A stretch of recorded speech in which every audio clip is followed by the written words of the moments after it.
Looks like Mackenzie's first up. Okay, number 20, but specifically the range. Okay. Do you just want to skip and talk only about the range? I'm happy to do that. That's fine. I just want to make sure I'm giving you what you want. Yeah.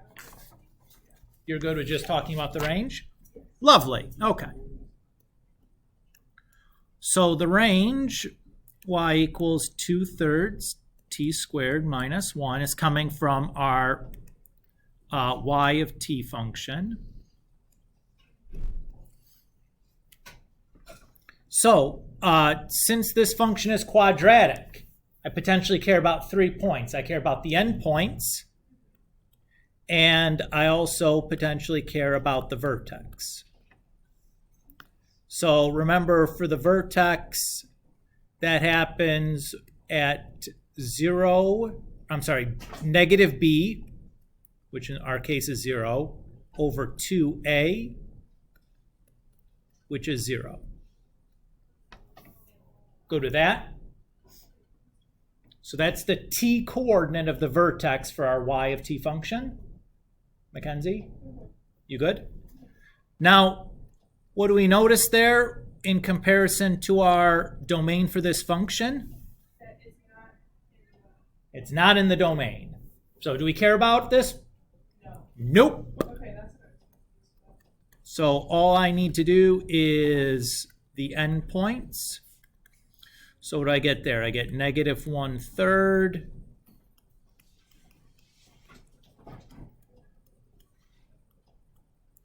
Uh, 36 divided by 3 is 12 times 2 is 24 minus 1 is 23. So my range then goes from negative 1/3 to positive 23.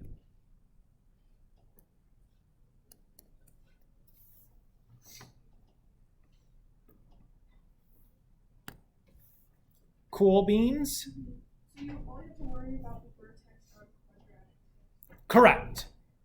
Well, I mean, we've only seen examples where the function for the parametric functions were the parametric equations were either linear or quadratic.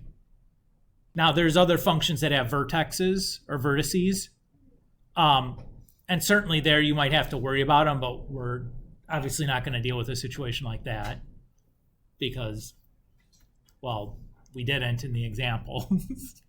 But I just want to be clear, like, it's because of the limited nature in which we're considering parametric functions that we're not worrying about other things. Does that make sense? Okay.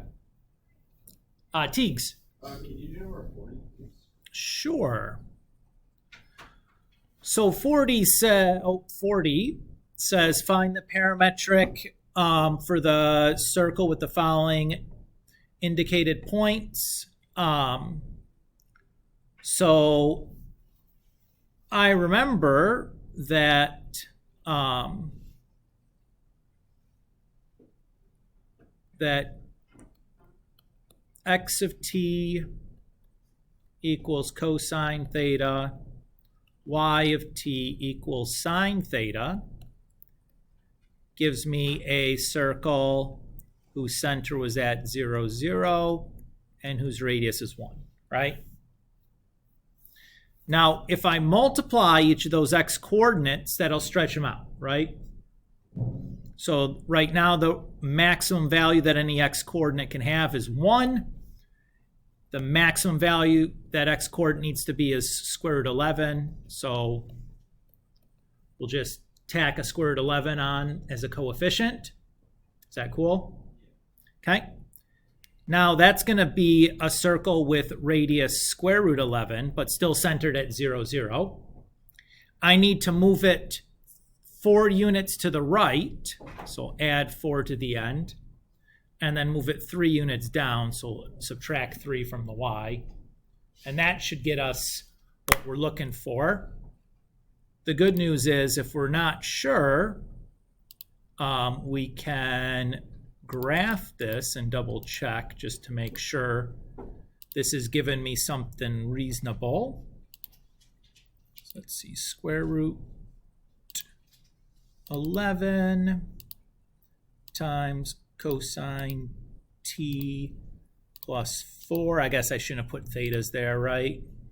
That doesn't make sense, Mr. Kulik. You got like 3 variables rattling around in this thing. Yeah, I know. You're right. I made a boo-boo. I didn't mean to make a boo-boo, but sometimes like you just get excited about the math and you get going and you're like, the variable, it is what it is. Like, whatever. Everybody gets it. And they're like, no, Mr. Kulik, I don't get it. It's like, okay, fair enough. Oh no, why did I only get this just a little tiny sliver there? I'm in degree mode, so when you graph 0 to 2 pi in degrees, 0 to 6 degrees isn't much. Switch that to radian mode, and there's my circle. That certainly looks to be centered at about the 0.43. So I think we're good. Does that feel okay? Yeah, and then what would the like? Oh, okay, no. Oh, yeah, and the t that we use there for all these doesn't really matter. 0 to 2 pi is enough, but as long as you're bigger than or had an interval that was longer than 2 pi, it's correct. So if you did like 1 to 12, that's okay. That's longer than 2 pi. It'll just retrace some of the circle over again. Yeah. So like, oh well. Thank you. Sure, Mackenzie. Can you do 24?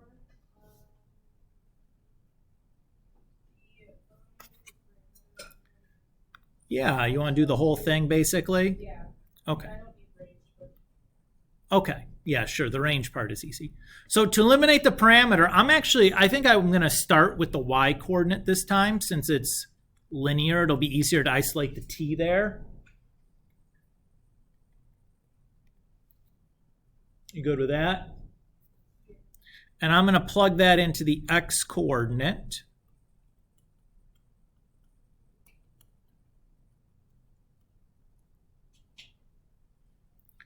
And now I just have to get the x by itself. So I'll subtract the 2 over and then divide by 3. Well, let's divide by 12, right? Because that's really 12y squared there. You good with that, Mackenzie? Okay. And then we'll square root both sides. So y would be plus or minus square root x minus 2 over 12. And if you wanted, you could rationalize that denominator and like simplify that radical a little bit. And that's fine to do that if you want to. This answer, I think, is fine for me. Mackenzie, you happy there? Okay. So the domain we said was comes from the x of t function.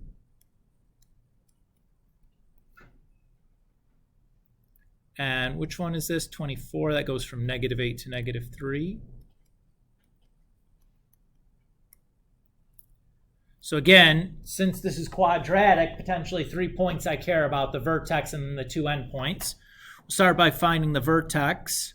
Again, that's -b over 2a. So that's 0. And once again, we see that that is not inside our interval for t, so we do not care about it. Wah, wah. So all I really need is x of -8 and x of -3. 64 times 3 is 192 plus 2, so that's 194, I think. Come on, mental math. Woo! 9, 27, 29. So we're going from 29 to 194 for our x's. Sure.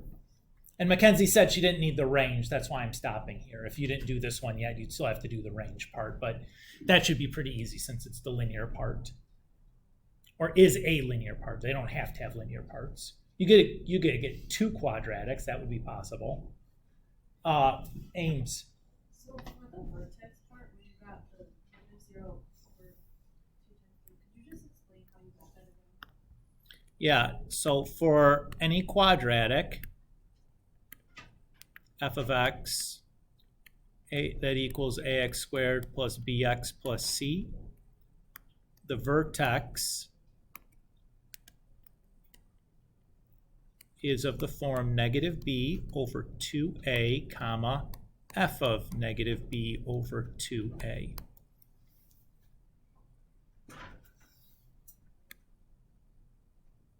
So in our case, the b is the linear term that's not there. So that's why we're getting the 0. Oh, Does that feel good? Emma, can you do 30, please? 30? Yes. Sure. It says find the parameterization for the line through the points. Okie dokie. The nice part here is that it's a line and not a line segment, so it's pretty easy to do that. The way I like to do it is using a vector equation for a line, but this one would not be too hard. You could do this just by writing a Cartesian equation, then translating it. So my vector equation for line, R naught is a point vector. Doesn't matter which point vector you pick.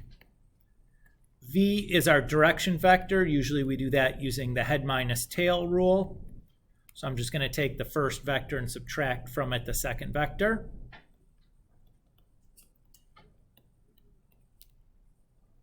Cool so far? And so I can write my equation for f of t. That's going to be for x, 4 plus 12t. And for y, negative 2 minus 5t. And since this is a linear equation, we know that the interval for t should just be everything, because it has to keep going in both directions forever. So how is it different from like a line segment one? Like how would you solve a line segment versus this? The interval is not the same. Okay. In the case of, if we did it the same way, if this was a segment,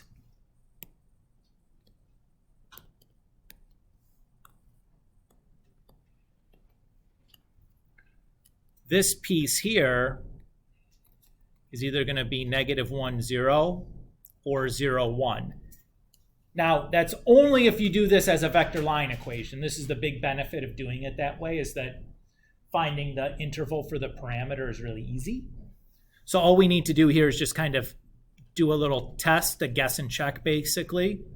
So I'm going to take my equation for my line and either plug in negative 1 or positive 1, it doesn't really matter, and see if I get the other point back or not. So I get negative 8, 3, which is what I had up here.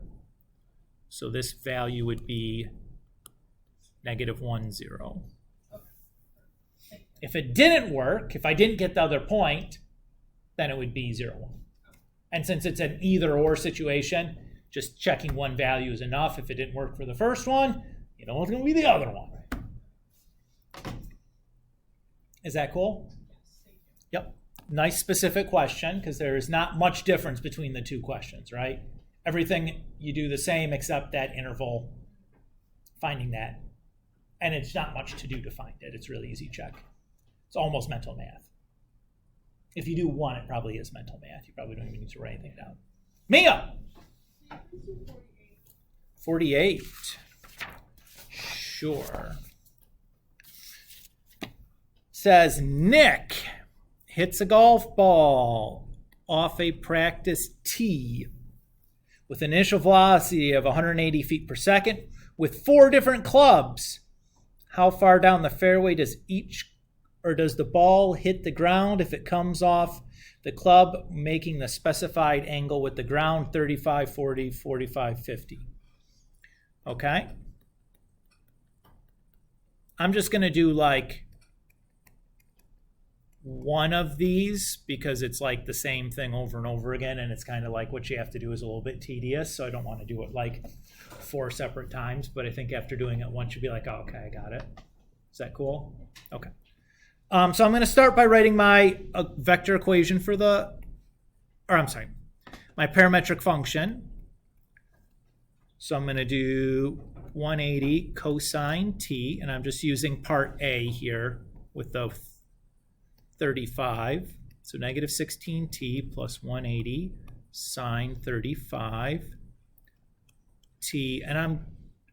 And I'm going to assume, since it didn't tell us there was any height off the ground for the practice tee, you're not in like a top golf situation where, you know, like you're hitting from an elevated position or whatever, and you're just going to assume that it's basically on the ground, that you're not actually off a tee. I guess a tee is like an inch or whatever, like big frickin' whoop, you know? I mean, yes, it makes it easier to hit the golf ball, but for our purposes, it's not going to really affect the equation any, like 2 inches, whatever. Okay? All right.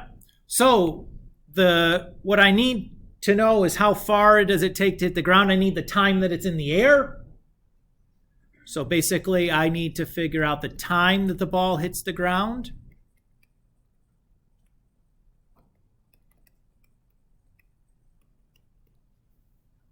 So I'm just going to take my equation for y and solve it for t. Now, the nice thing about this is a quadratic I can solve without having to use the quadratic formula.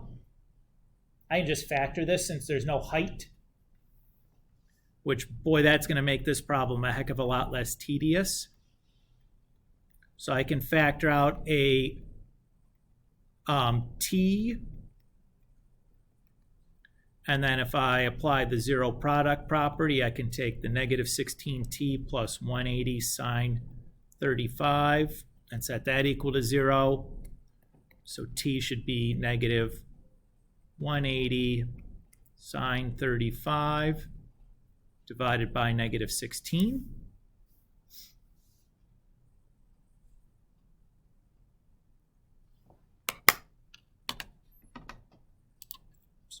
You good so far there, my dude? It's okay if you wanted to respond with like a yes or no there. Oh, okay. It was just so quiet then. I didn't hear you. I don't want to sound snarky. There's just minimal amounts of snark there with that. Oops. Why did I get a goofy answer here? Yeah, I put it in radian mode to do the graph, and now I need degrees for this story problems. Oh, Mr. Gulak, how am I supposed to remember that? It's like, you just got to remember, dude. You got a nonsense answer. It's got negative time. Should be a clue. All right, so I got 645. So now all I'm going to do is plug that in for the x.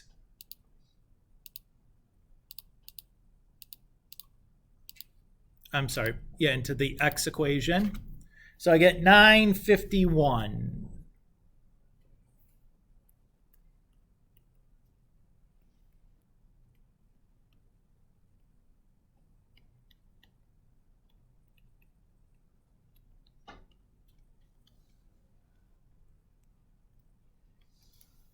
So 951.4 will go feet. Golfers in the room. Is that reasonable? What do you think? Yeah, usually how long are golf shots measured in? Usually yards, right? Nobody watches any golf on TV or does any golfing? Yeah, they measure the courses in yards and stuff, right? Is 300 yards a reasonable tee shot if you're good at golf? Yeah, it's not unheard of. You can whack the ball 300 yards. That's not unreasonable. Now, it's pretty good. Like, you're better than Mr. Kulik is by orders of magnitude, but... Amy. And then, yes. So, Mia, that's part A. You're basically doing the exact same thing for B, C, and D. You're just changing the 35 to 40 and then 45 and then 50, which is why you get why I didn't want to do all of it. Like, you see, if you see one of them, it's like, okay, sure. It's just going to be like copying and entering stuff into my calculator. In fact, if we were smart, we could just, recall the previous thing, change that to a 40, recall the previous thing and change that to 40 and just keep like, second entering and getting it, it'd take you just a second. Okay. Amy, you said 14? Okay. So here is just a doing the same thing that we've been doing. We're converting something into, or eliminating the parameter and then giving the domain and range. So to eliminate the parameter, I'm just going to start with the x equation since it's linear and isolate the t. And then using that equation, I'm going to plug it into the y equation.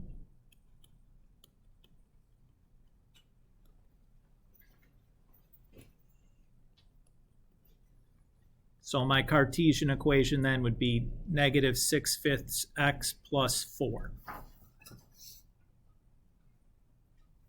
Cool with that, Ames? So here it tells me that the interval for my t's are from negative infinity to positive infinity. Since my x coordinate is a linear function that's defined over all real numbers, I know that its output is going to be all real numbers, so the domain is all real numbers also. Similarly, our y coordinate is a linear function. Since its input is all real numbers, its output will also be all real numbers, so the range is all real numbers. And I don't really have to actually do anything, because I don't actually care about what the endpoints are, because there aren't endpoints, because it's an infinitely long interval that I'm computing. Sure, does that feel okay? Yep. Cool. Now I just kind of hand waved that a little bit, but those are ones that you could hand wave because of the size of your interval. Where could Mr. Kulik trick you with this? If one of the parametric equations were quadratic, just because the input would be all real numbers does not necessarily mean the output is going to be all real numbers. In fact, it would not be, right?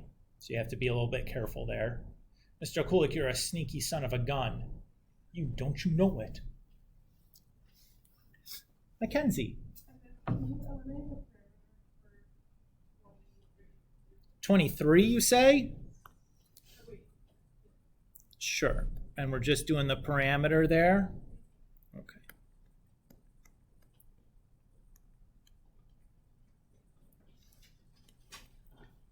So for this one, Mackenzie, I would probably start with the y because it's linear and not mess around with the x too bad. Although you could if you wanted to do the x. It's not that big of a deal. Do you care? Okay, does anybody care? Maybe we'll just do the x. It's not that bad. It's whatever. So to get the t by itself, I'm going to divide both sides by -2. And we'll square root both sides. Square rooting both sides gets us the plus or minus. Now, why am I not worried about imaginary values here? So I'm taking the square root of a negative. Mr. Kulik is not at all deterred by the possibility of imaginaries. In fact, he knows that this will not always give him imaginary things because I have a variable under there, right? What if the x is a negative number? Then you have a negative of a negative and everything is fine, right? So NBD. So Mr. Kulik is undeterred by that, and he's just going to continue on. Plugging that in.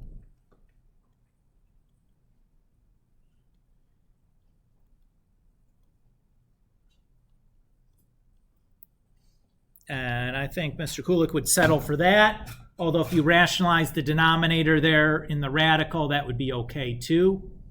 Probably if you compare to the answer in the back of the book, Mackenzie, they would have done that.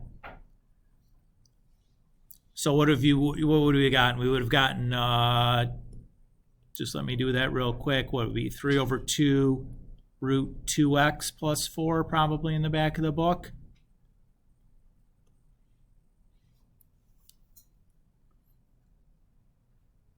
It's probably how they wrote it. Does that look familiar? Yeah. Okay. Yeah. So again, if you didn't rationalize the denominator, that's not the end of the world to me. I'm sure the book answers have rationalized denominators because well, we should. But as I've explained to you, like at some point we just stopped saying like, yeah, that's not really a thing. We just made that up to bother you. So, and we're getting close to that point where like, yeah, we just made that up to bother you is the answer that you're going to get. You're not quite there yet, but we're getting close. Tiggs. The back of the book has a negative 2x. Oh, sure. I just forgot the negative sign. See this negative sign here? Oh, yeah. I just forgot to take it with me. Yep. No problem. Ames. 16. Sure. So we got two of these guys to eliminate the parameter. Well, I notice they're both linear first, right? So to eliminate the parameter, I'm just going to start with the x and get the t by itself. Since they're both linear, it's going to be really easy to do either one. Why would I not? If the x is going to be the easier one to deal with if you're given the choice. So there's my t in terms of x. And we'll just plug this bad mama jamma in for the y. So that gives me negative 12x. That's negative 96. So plus 2 is negative 94. There's that. For the domain, since the x of t function is linear, all I need are my endpoints. So those occur at 0 and 6.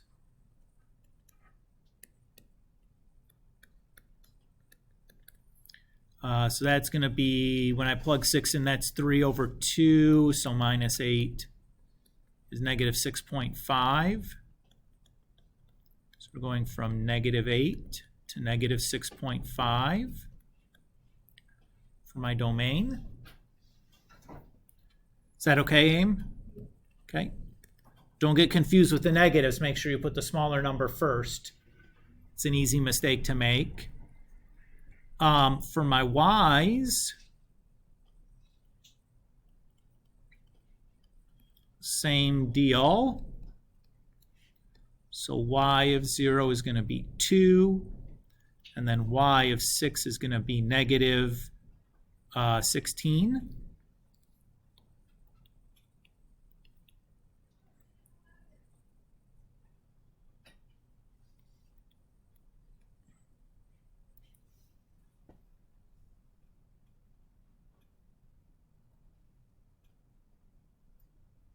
So for the range, you plugged like the 0 in for the y value, correct? For t or y? No, I just plugged it in for it's a y of t function. Okay. So I'm plugging in the t's into my y of t function. Always t's. You're welcome. I know in the homework they don't put like x of t and y of t. I think that really helps to put that, like to remind yourself that this is a function in terms of t, that just is representing the x coordinate as opposed to x equals. It's not, I mean, I've seen it, I see people do it either way. When I did this, we always did like x of t, y of t. And that's just the notation I'm more familiar with. And I think I've done that almost everywhere, and the text doesn't do that. So I apologize for any confusion there, but I think it just adds a little bit of clarity. And just to make sure we're really clear that it's not a variable from a Cartesian function, but is a parametric equation or part of a parametric function or whatever. So I try to do that. But yes, yeah. Does that help clear things up, Aim? Yeah, no problem. Okay, we good to move forward here? Okay. So today we're going to look at section 10.3, and we're going to start in 10.3. We're going to start talking about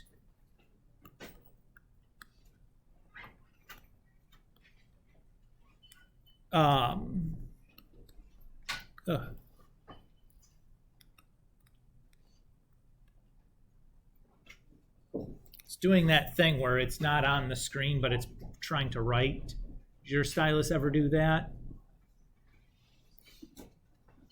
It's very irritating. It's like, no, I'm not touching the screen. I would like there to be gaps. Is it still doing it? I am very angry at you right now, OneNote. Does anybody know why it starts doing that? I would love to get like the way to fix this other than just like restarting everything. Okay.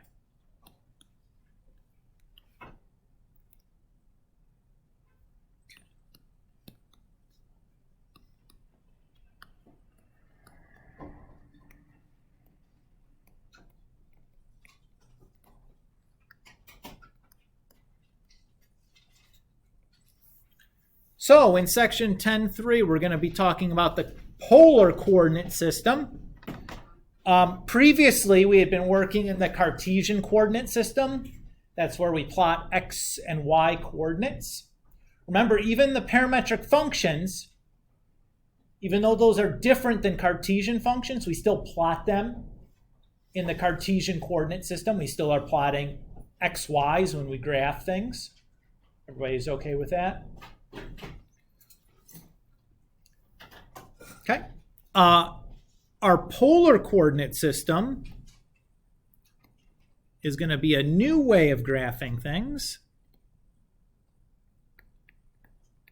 So we say that a point in the, I'm going to abbreviate polar coordinate system as PCS, because I'm going to probably write that a half a dozen times or so today, and it just,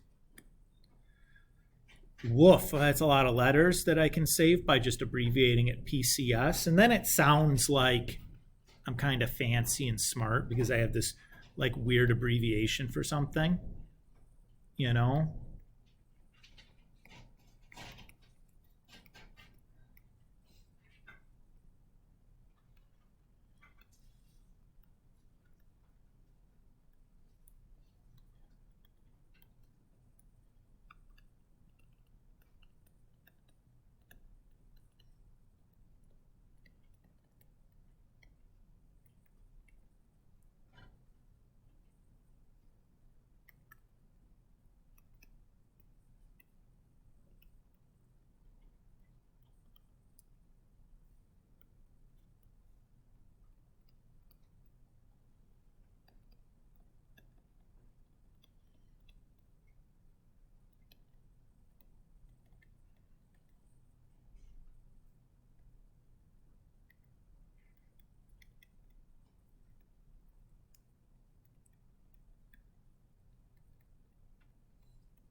All right, so we say a point in the polar coordinate system is defined by the general form r comma theta, where r represents the distance of a point from the origin, and theta is the measure of the angle that gives the terminal side for that point's direction.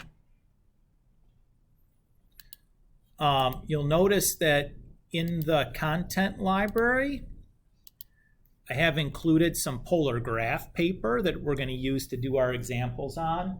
I gave that to you guys so when we graph things on the polar axis, you have those available to you to use.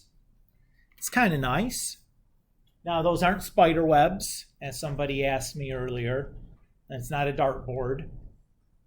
This is the polar coordinate system, or a set of polar axes, or just polar graph paper if you prefer to think about it that way.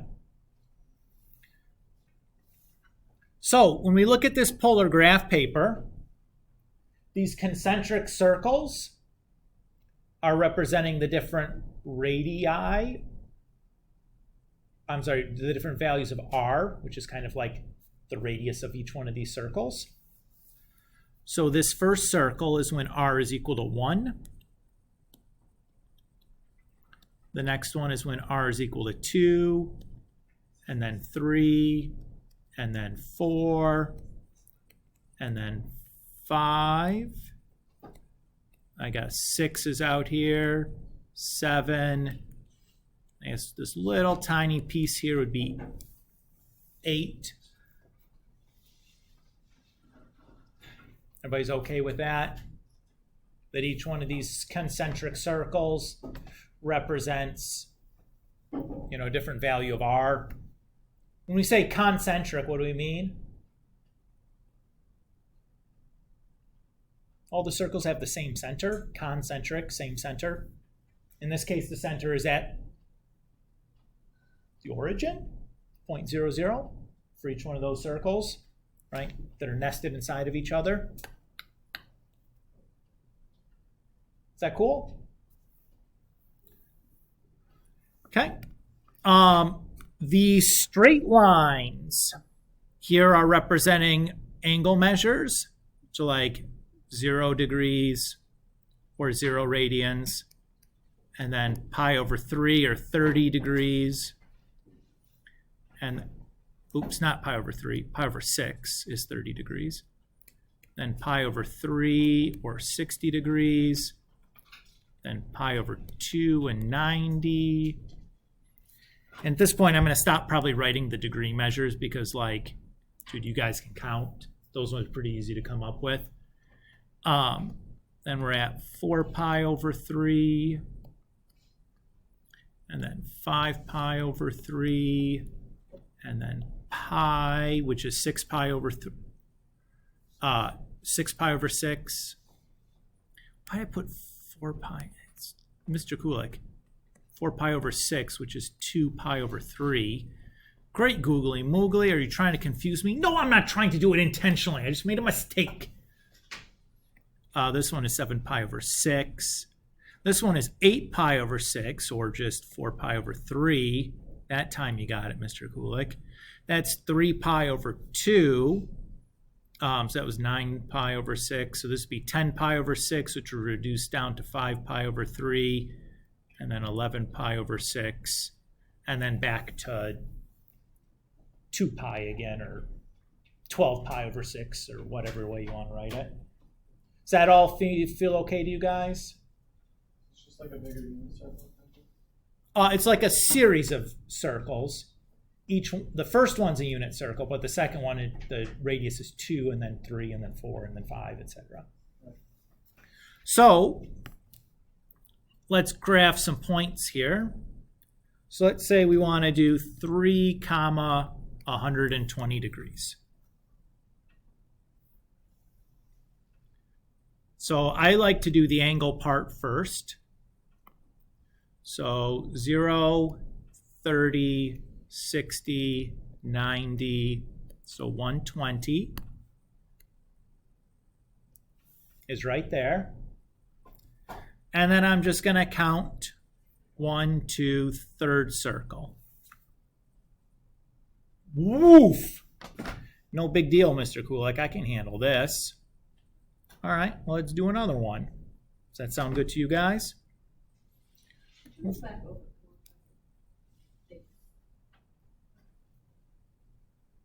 What if we do -2 and then pi over 3? Okay, so again, I like to start with the angle part, so pi over 3 is here. But notice this is a negative. What does that mean?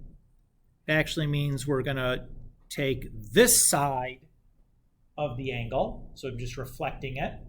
Everybody's okay? And then I'm counting 2 down on that side.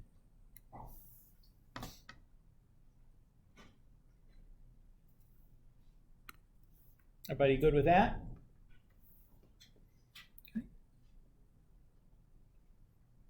Okay. What if I do -1, -100?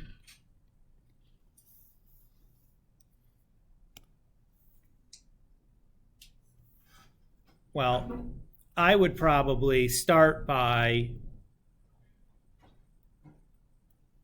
turning that into a positive angle, so I'll just make something coterminal to it.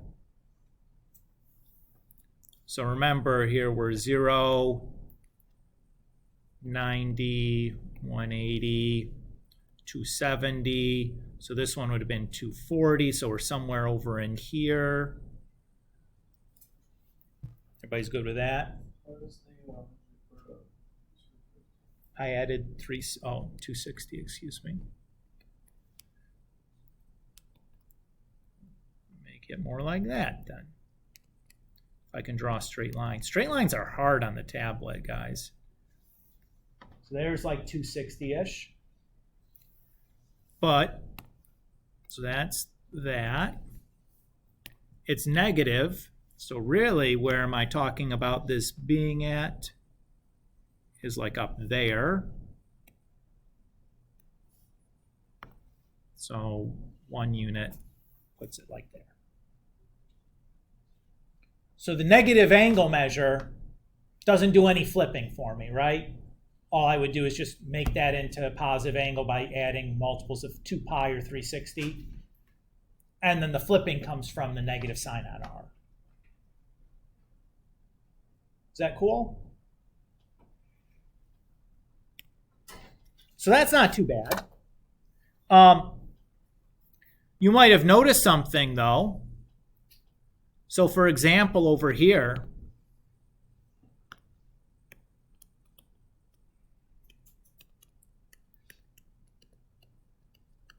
this point, negative 2 pi over 3, shouldn't this be the same thing then as positive 2 and 7 pi over 6?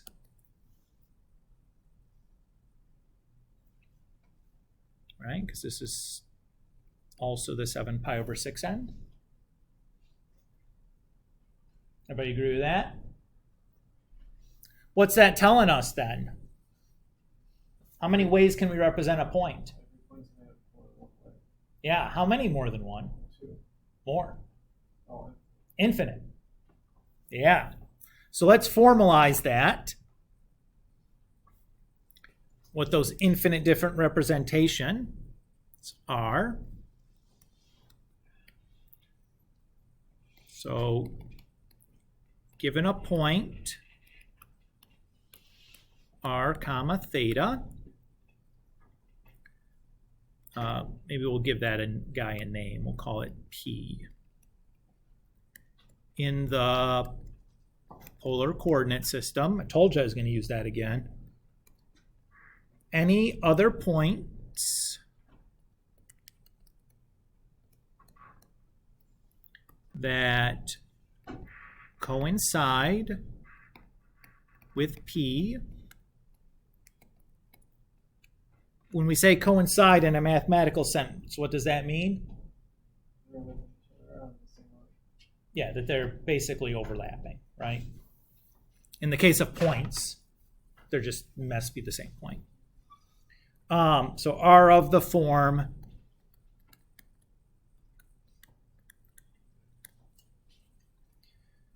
so there's 2 possibilities, right?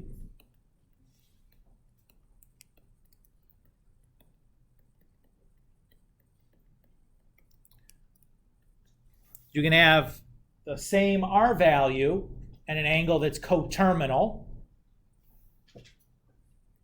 or just like before, we saw if you have a negative R value, you can flip it and then find something coterminal to it. And again, here where n is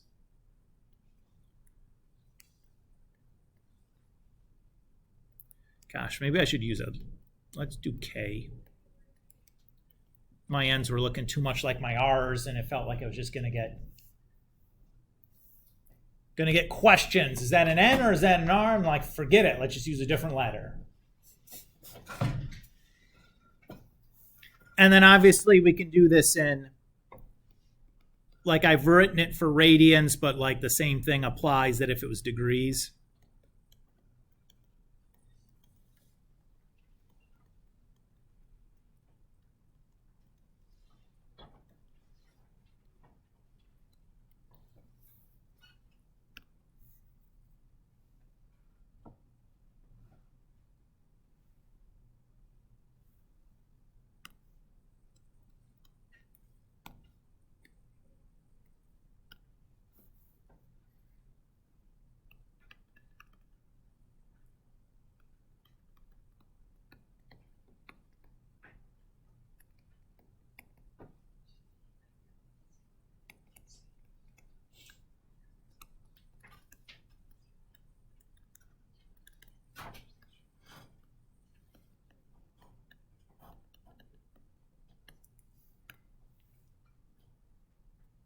All right. So if I wanted to find all the other polar coordinate points, the PCP there stands for that. And we're not talking about angel dust here, you drug addicts. That was a joke. And, oh, maybe I caught somebody then. All right. So we just have everything that's coterminal.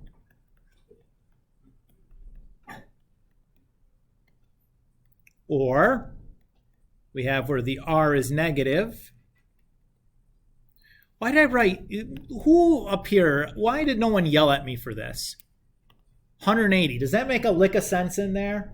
Who, Mackenzie, where are you yelling at me about this? Yeah, if... I could barely read it at first either. You know what? I'm disappointed in everyone. Well, you should have been confused.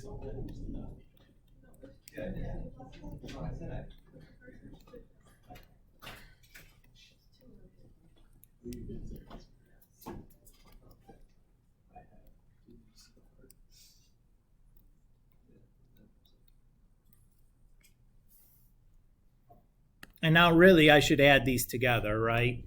That could simplify.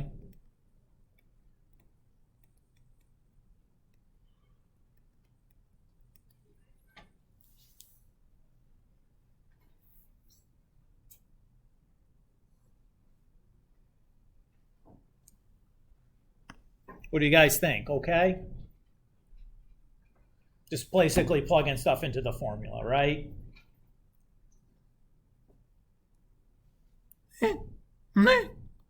Your silence is so reassuring when I ask questions like this.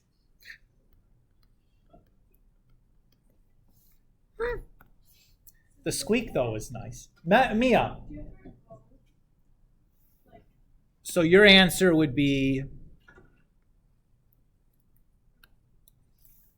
that. Now, I plugged into the formula and simplified, so since these are notes or whatever, you can see.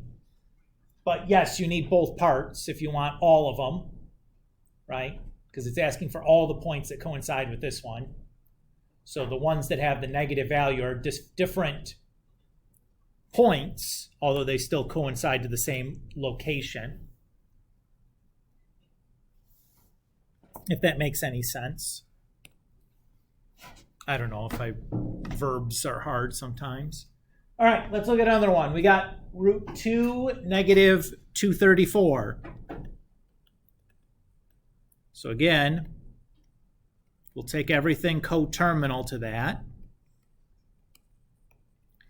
And then everything that's got a negative R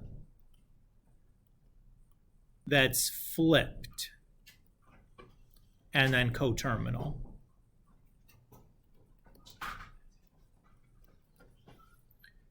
So when I simplify that, I get negative 54 plus 360k. Oops. And we should say again, k has to be an integer. Mia! Evan. I'm supposed to leave for basketball right now. Yeah, go for it, dude. Yeah, appreciate you giving me the heads up. Good luck. Score some buckets. We'll see. Or block some buckets. I'm a role player, but I'll get some rebounds. Yeah, there you go. Get in the way or something. Yeah, that's what I do. All right. Everybody feel okay on this, though? Pretty easy. Yes? Okay. So we have these two different coordinate systems, right? We have our polar coordinate system, and we have this Cartesian system. And I think in some places, I can't remember if our book also refers to these as rectangular coordinates. It's still talking about the same way. Or it's talking about the same thing. Is we'd like to have an opportunity to move back and forth between these two things.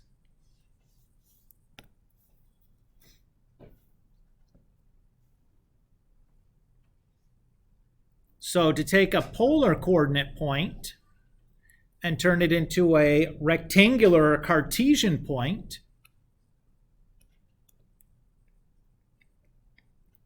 That's quite easy. To get the x-coordinate, we do r cosine theta. Get the y-coordinate, we do r sine theta. That should be recognized, or you should recognize that. That was just one of our definitions for sine and cosine way back in the day, right? It just rearranged a little bit, right? Cosine was y, or x over r, and sine was y over r. That should ring a bell. Now going from the Cartesian coordinate system back to the polar coordinate system is going to be a little bit more complicated, but basically all we need is the Pythagorean theorem, and that tan theta is equal to y over x. I'll put a little asterisk by that though, because that always needs a little bit of adjustment.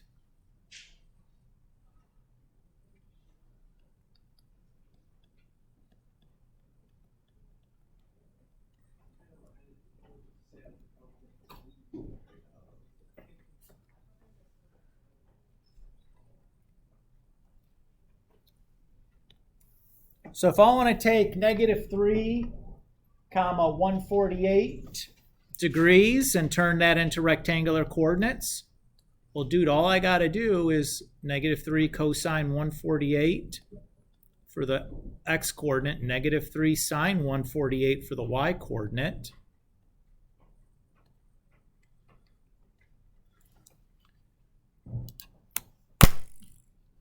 So I'll bust my calculator out, make sure I'm in degree mode. The parametric function, all that mode doesn't matter. So it can be in parametric mode. That part doesn't matter. Only for graphing does that piece matter. Or we're using the graph in some way. So I got 254 and -159.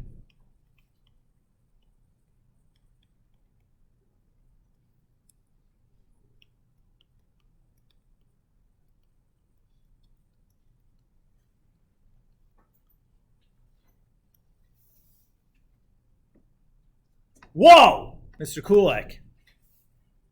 Does it get harder than that? Not really, dude. You're just plugging stuff into a formula. That's pretty righteous. So the other way's got to be way harder then, right?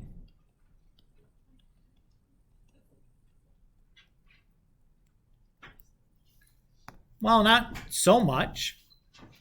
So if I want to take the point -3, 2 and turn that into a polar coordinate,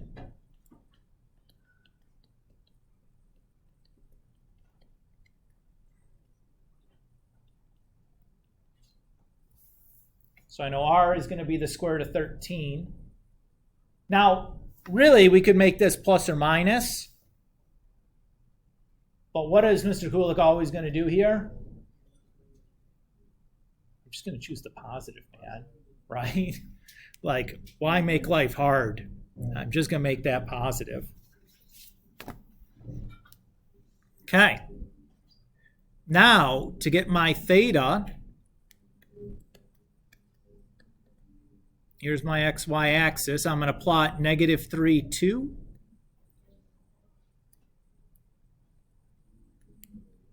So that's my theta. This is my alpha. That side is 180. So theta equals 180 minus alpha, where alpha is the tan inverse of the absolute value, y over x. Oh my goodness, is this looking familiar? This is like the 4th time we've had to use this tool. Who said no when I asked, is this looking familiar? Mackenzie? We're fighting today. I would never. What? Notice when I'm typing this into my calculator, I didn't bother with the absolute values because I didn't do the negative. I just did the absolute value stuff in my head. And I get 146.3.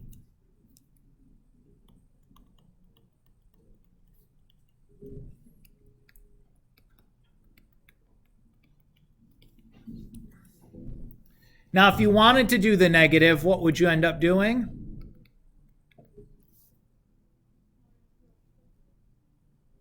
I'd have to add 180 to that, right?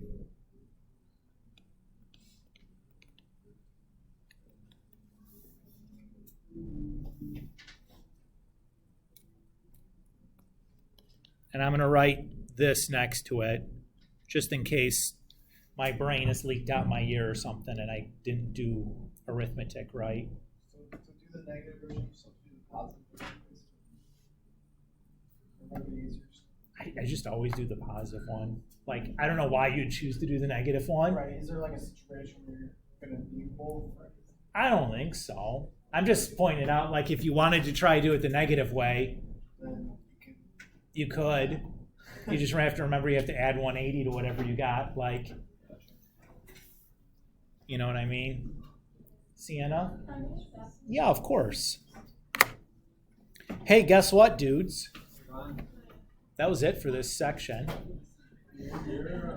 And this feels like a good place to stop for today. Right? What should you have to remember about next class? What's it going to cover? First 2 sections. So like up through 48 in the homework. So if you haven't practiced the story problems, you might want to give those a go. This is one of the reasons why I highly recommended you get caught up over that little 4-day break that we had. Because I didn't figure this week it would be, I know it's a busy week, right? You got Irish week, spring sports start, plays going full bore, or music. It's a musical, right? That's what we have to call it. I don't want to get yelled at for shortchanging people. They're singing and acting, Mr. Kulik. Okay, I get it. Musical. So I get it. But this feels like a good, like probably pretty good. FYI, to this point, you can now do from up to 49 to 62 would be the new problems you could add into the problem set. As you might have guessed, based on what we did example-wise, these are pretty easy. So even though that's kind of a lot of problems, it's really not. It's like 14 problems. Get over yourselves. you saw my homework from last time, right? I showed it to you when I'm showing you everything else. Boy, I don't remember. We'll have to double check here in a second. Loretta? Yeah.